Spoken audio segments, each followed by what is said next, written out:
Mount Davidson, a desolate and forgotten corner of America. But in the mid-19th century, this mountain was teeming with treasure seekers and scalawags, madams and gamblers, and future millionaires of America. Now, mining the world's largest silver vein, the Comstock Lode, on Modern Marvels. Today, Virginia City is a tourist town to which visitors come to tour an America that exists no longer. The ghostly remnants lay in wreckage, as if calling us back to that boisterous era when the streets of this small city seemed to be practically paved in silver. In the early 19th century, the first Anglo-Americans began trickling into the badlands of the American Far West. As they wandered, they heard rumors of fabulous riches lying deep in the mountains of Nevada. It was said that long ago, a Spanish padre crossing the mountains in search of Indian souls had seen a rock outcropping studded with chunks of mineral ore that the padre said looked like raisins in a pudding. When the explorer John C. Fremont passed through Nevada in 1843, he recognized the ore-studded outcroppings from the padre's maps. But Fremont merely noted it and traveled on. A few years later, the first wagon trains followed the trail blazed by Fremont and others, carrying pioneers to new lives in Oregon and California. As they passed through Nevada, the emigrants noticed that their wagon wheels left shiny metallic ruts in the earth, but they too hurried on. They shared the nearly universal opinion that Nevada was no place to settle down. The Washoe Mountains might have forever kept their secret had it not been for one of the most important events in American history: the discovery of gold. In the spring of 1848, gold was found at Sutter's Mill in Northern California. By 1849, millions of Americans had become infected with a new disease, gold fever. Great California gold rush was on, and nothing could stop a determined man. In their frenzy to get to California, gold seekers crammed into ships sailing around the tip of South America, braved swamps and jungles to cross the Isthmus of Panama, or even fantasized about flying there. Almost overnight, the sleepy harbor town of San Francisco became a bustling city, its great bay crammed with ships, many of them abandoned by crews who had deserted to the gold fields.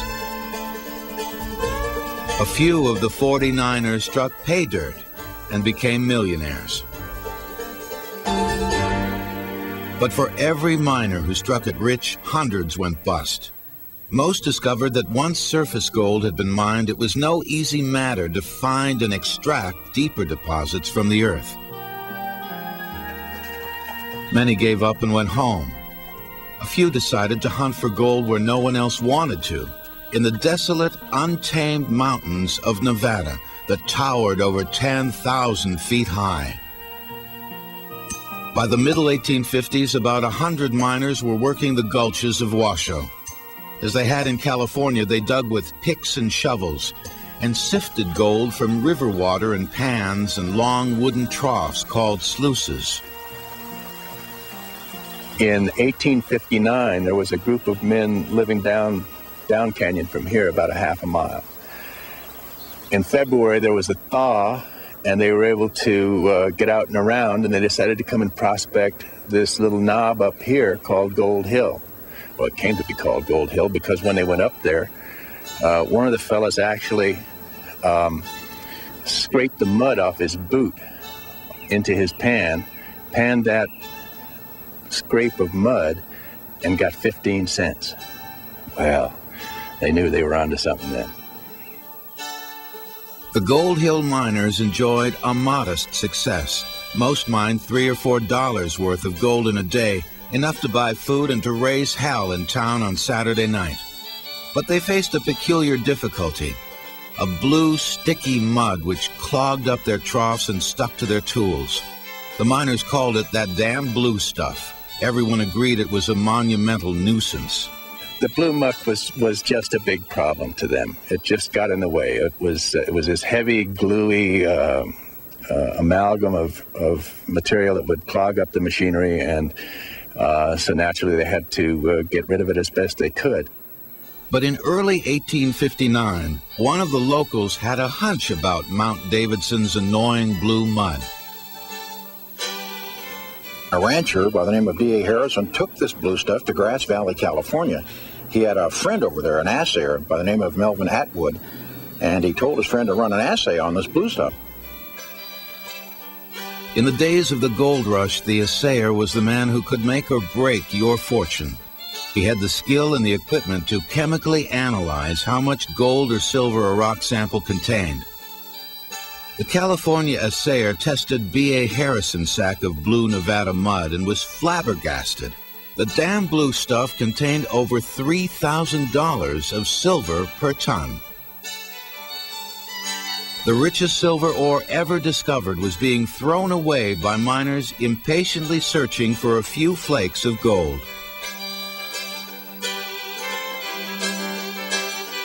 The few men who knew about the report swore each other to secrecy and then raced to Nevada to stake their claims before the news got out. But by noon the next day, the streets of San Francisco were already buzzing with rumors of a great bonanza.